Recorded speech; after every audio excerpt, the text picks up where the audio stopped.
when Tori Martin was here, I had a breakthrough, breakdown almost. I did two things that I never did before. I asked somebody for help for my art, and then I cried in front of another guy I never met before. Cried in front of another man. Okay, I admit it. I cried in front of a man, yes.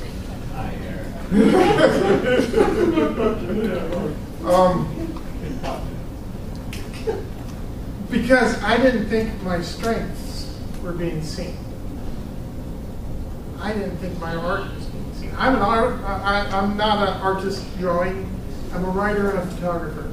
And I feel like, and recently I felt like that was going off to the side and not getting the credit it deserved. God says, I know it. I know your strength. We got people, teachers, who show up every day to teach class, and they feel like they're not getting anywhere, that their strengths, their lives are being wasted, that they're being useless. The kids aren't getting it. Nobody knows my strengths. Nobody knows what I can do. Nobody's seen what I've done. Well, God says, I've seen it. I know I'm there with you. He knows our strengths. He knows our struggles. I just stick with the alliteratives. He knows our strayings. He knows when we've wandered off the reservation, so to speak.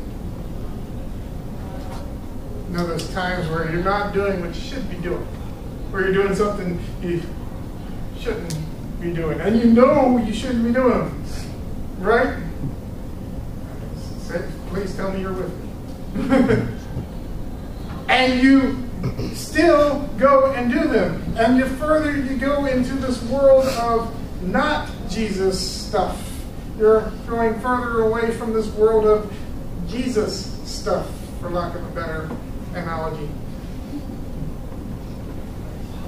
And you think you're getting away with it.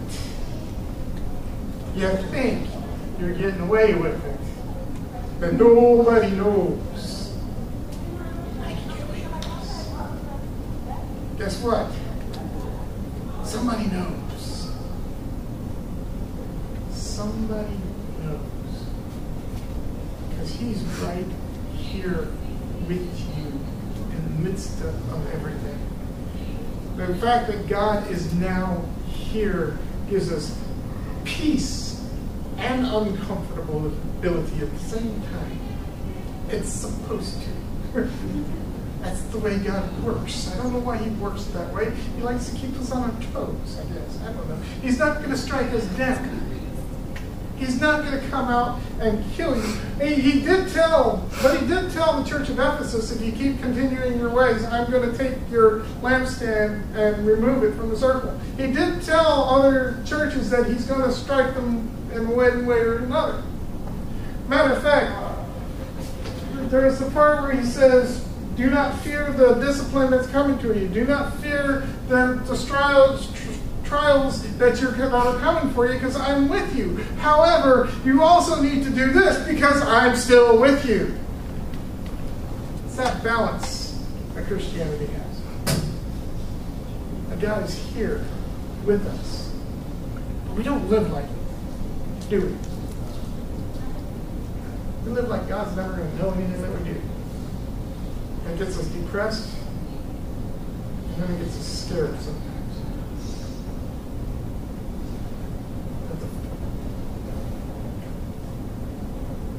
He says, I'm with you. Second thing, God is here. That's first thing. Second thing is, God is love.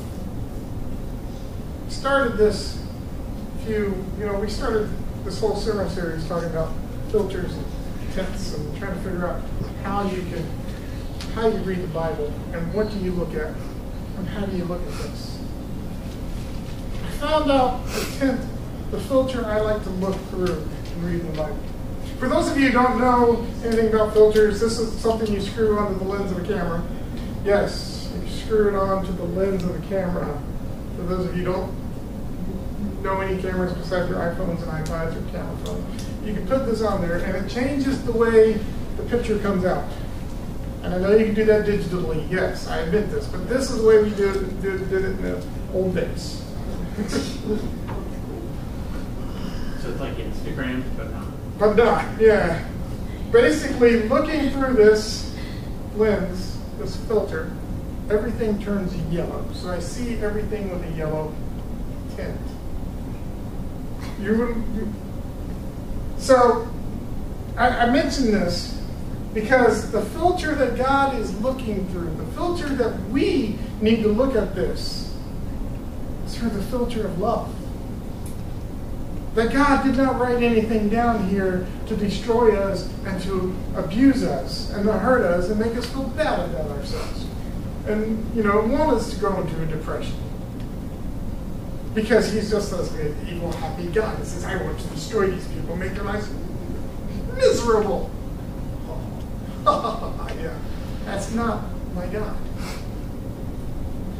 My God is the God who stares at us through love in everything that we do. It doesn't matter if you're Christian, non-Christian, Jew, Muslim, terrorist, whatever. God still looks at you with love. Doesn't want to destroy you. But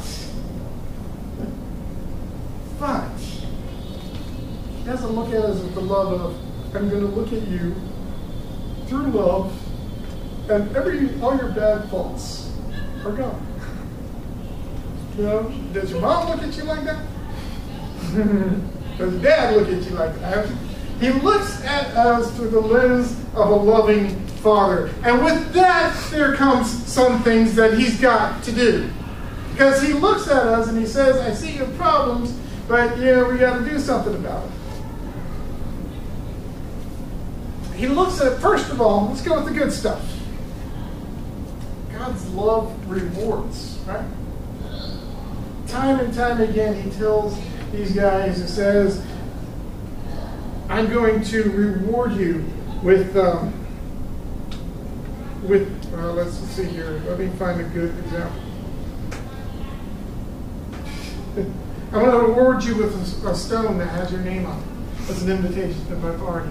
I'm going to reward you with a seat on the throne next to me. I'm going to reward you for all of your trials and afflictions and your ability and your overcoming this, your conquering those who overcome. I'm going to reward you. And it's going to be good. You stick with me, you'll go far. But he also has to discipline us. Revelation chapter 3, verse 19 says this. I reprove and discipline those whom I love.